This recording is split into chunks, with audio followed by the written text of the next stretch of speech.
What if I told you that 91% of the annual income of a rich person comes from their investments and only 9% comes from their salary? Now let's say you wanted to invest, and let's say you bought into the stock market right before it crashed back in 2008. I'm talking right at the peak before the crash. Now from the outset, you'd probably say that was a pretty bad investment decision, perhaps the worst decision you could make.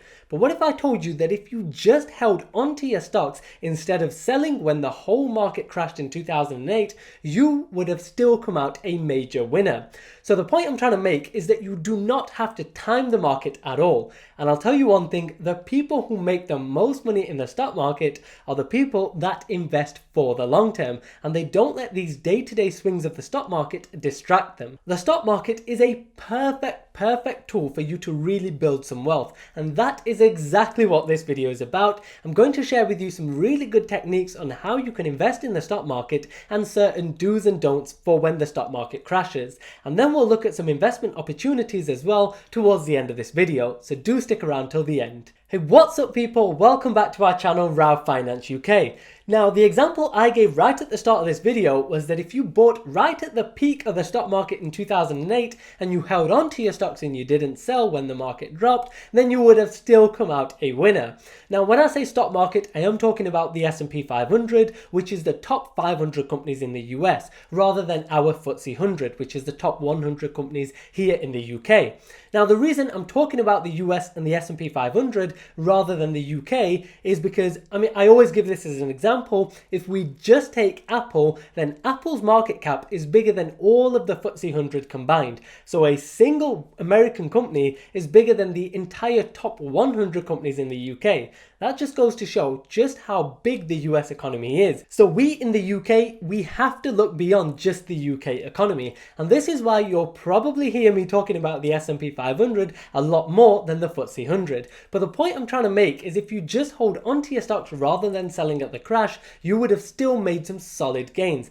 The stock market has historically always gone up. We've seen this time and time again, that if you take out all of these little peaks and crashes, and I know I say little, but I admit they do feel big at the time, but when you take a step back, they are just little peaks and crashes. When you take them out, you see that the general trend is pretty much always up. And so you might be thinking, well, if the stock market always goes up, then who is it that loses out? Well, let me tell you what the biggest enemy of investing is. The single biggest enemy of investing is your emotions. Put it this way. Let's say things are going up, people are getting rich. First, you're reluctant to buy in, but as others are pouring their money into it, the price inflates more and more, and it goes higher and higher. Then you start to see other people are making a lot of money now, and now you have fear. The fear of missing out, and greed, the greed to get rich quick. So what do? You buy in right near the peak. Now you've bought in along with many others, now's usually the time that the big time institutional investors, they're like, right, this has gone up enough, it's now time to pull our money out. Now usually when they do that, the stock market goes whoosh straight down. And as it's going down, you start to panic and then you sell, and so it doesn't really work out well. And unfortunately, this is the situation for many retail investors out there, but your goal should be to be different. Just keep watching till the end. Now, since earlier this year, the UK economy has been falling. We've had so many businesses shutting down and people losing their jobs. We've seen a record number of redundancies hitting 370,000 in 2020. And now the government are predicting that unemployment could reach 7.5% by mid-2021. That's more than 2.5 million working age people out of a job. And the Bank of England says that it could even be as high as 10%. Bearing in mind, before the pandemic, the unemployment rate was 3.8%, so it is a huge spike.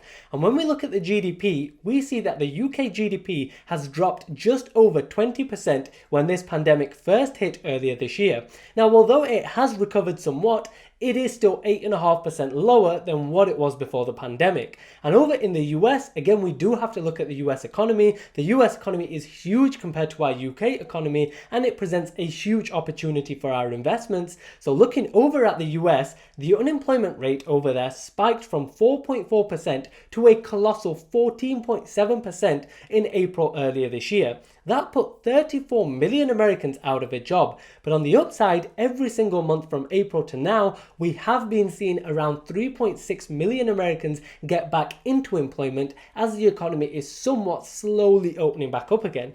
But the worrying thing is that the unemployment rate is now just leveling off just under 7%. That is still a lot higher than the 4.4% we were seeing back in April, although their GDP is very close to recovering back up to pre-pandemic levels. Now, the fact that the GDP is somewhat starting to recover is definitely some good news, but the number of cases of this pandemic have really started to skyrocket. I mean, over in the US, they are seeing more than 1.5 million cases a week, and here in the UK, much of the country is now in tier 4 lockdowns, and many other European countries have strict lockdowns and curfews. Now, the point of me telling you all of this is hopefully so you can see that there is already so much uncertainty in our world and economy today. And more recently, we have seen various companies such as Pfizer, Moderna, and University of Oxford's AstraZeneca all announcing their vaccines, which was definitely a step forward in tackling this virus. And now the AstraZeneca is being administered to people here in the UK, with 700 new vaccination sites launched and plans to give 500,000 doses. This is all good, but you must still realize that this is a long process. A successful vaccine isn't suddenly going to make everything go back to normal. It is a lengthy process between a vaccine being announced to being given to the mass population. So now we have all of this uncertainty, and yet the US stock market has just been going from strength to strength. And over the course of 2020, we've seen the US stock market have its biggest ever detachment from the economy. I mean, the S&P 500 is pretty much at its all-time high, and after the 34% plunge we saw back in March when this pandemic first hit, since then we've seen a huge 68% rally, and it's currently sitting more than 11% higher than what it was before the economy first shut down. And we see the same sort of thing with the Nasdaq and the Dow Jones. Now, the main reason that the stock market is booming so much in the US is because the Federal Reserve, the central bank for the US, they've set interest rates so low, nearly 0%, as a way to get people to spend and stimulate the economy. Interest rates as low as these mean that money is essentially free to borrow, and a lot of this cheap debt has ended up in the stock market. We've then seen the Federal Reserve themselves printing trillions and trillions of dollars and injecting it straight into the stock market to try to prevent a crash and essentially keep it artificially inflated. And then when retail investors see that the stock market is booming and they see that the Federal Reserve is back in the stock market, they panic buy because they don't want to miss out, and they start pouring their savings on whatever they've received in stimulus straight into the stock market. And now with so many trading apps and commission-free brokerages, there's just such an easy access to investing. So with all of this uncertainty and the stock market just booming, a lot of people have the question, just how long can this last and when will we see a crash? Well, the first thing I will tell you is don't try to time the market. We've already seen the stock market perform very irrationally this year. So please, if you're going to take just one thing from this video, it is just don't try to time the market. It could be a month, a year, or even 5 years before we see a crash. And it still blows my mind that one of the most commonly searched phrases on YouTube is how to get rich quick. Because let me tell you that almost a guaranteed way to really build wealth and how the majority of rich people actually build their wealth is to invest for the long term. So literally set yourself aside from the majority by having that long-term mindset. I mean, like I said right at the start of this video, if you bought at the peak of 2008, you would have still made some solid gains on your investments if you just held your investments. So the stock market is going to do one of two things. It will either drop if people think the economy is going to get worse due to new lockdowns and increasing virus cases, or it will continue to boom if we can really get this vaccine into mass circulation and if businesses can finally open up again. Either way though, what you really should understand is that once this pandemic is over, eventually things will get back to normal again and businesses will flourish again. So what your goal should be is to find 3 to 4 undervalued opportunities in the stock market and then hold them for the long term. That is where the real money is, because you're essentially finding strong investments that are at a discount now and then watching as your investments compound over the long term. Now, I know what some of you might be thinking, that some stocks do look expensive right now. I'm sure that's exactly what people would have said right at the peak of 2008, and look where we are now. And trust me, I do understand that investing for the long term is very difficult for many people. I get that. The way we're wired, we all want to see some quick profits.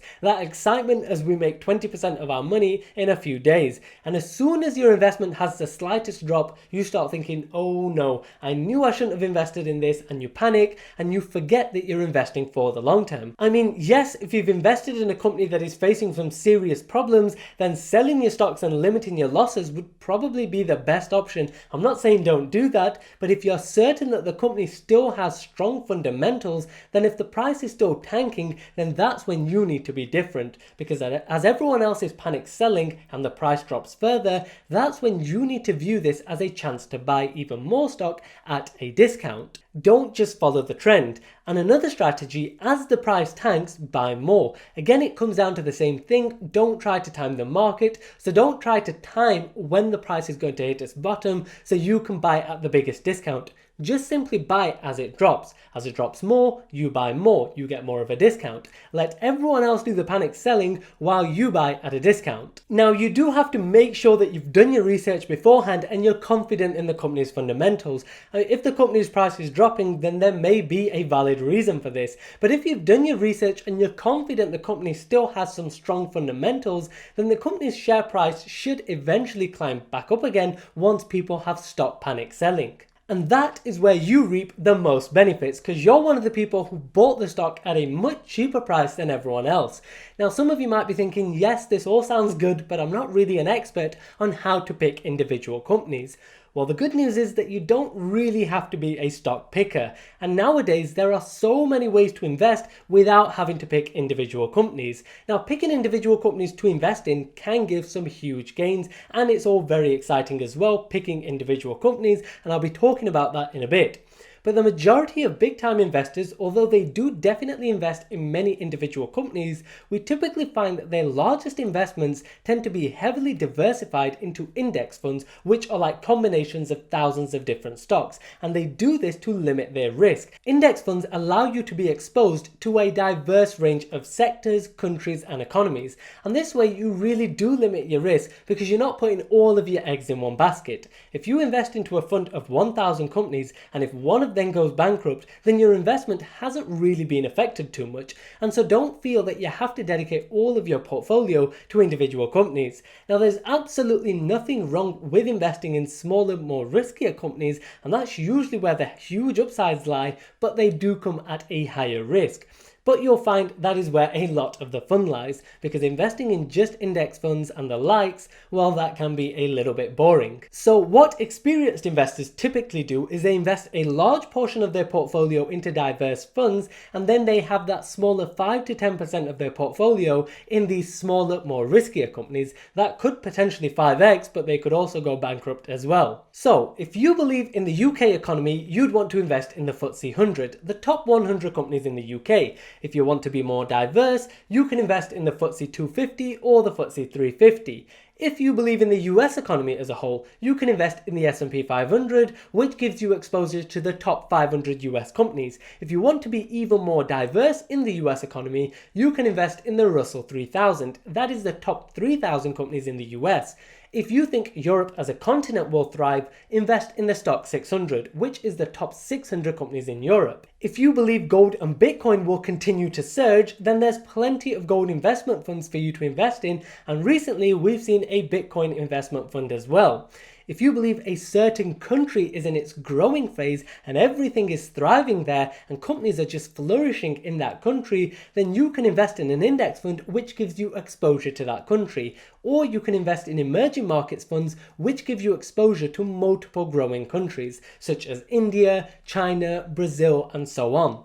If you think the electric vehicle sector has good long-term prospects, then there are funds for this as well. We also have REITs, real estate investment trusts, which I've made a whole separate video on. We also have real estate, commodities. The possibilities for investments really are endless. And then you can have that smaller 5 to 10% of your portfolio for these riskier smaller companies. Maybe there's a company that you think is innovating a new technology that you think will change the world, and you think they could see some huge growth. Okay, put a little bit into that. Maybe there's a company whose service you see a huge demand in all of a sudden, then that could also have a small place in your portfolio.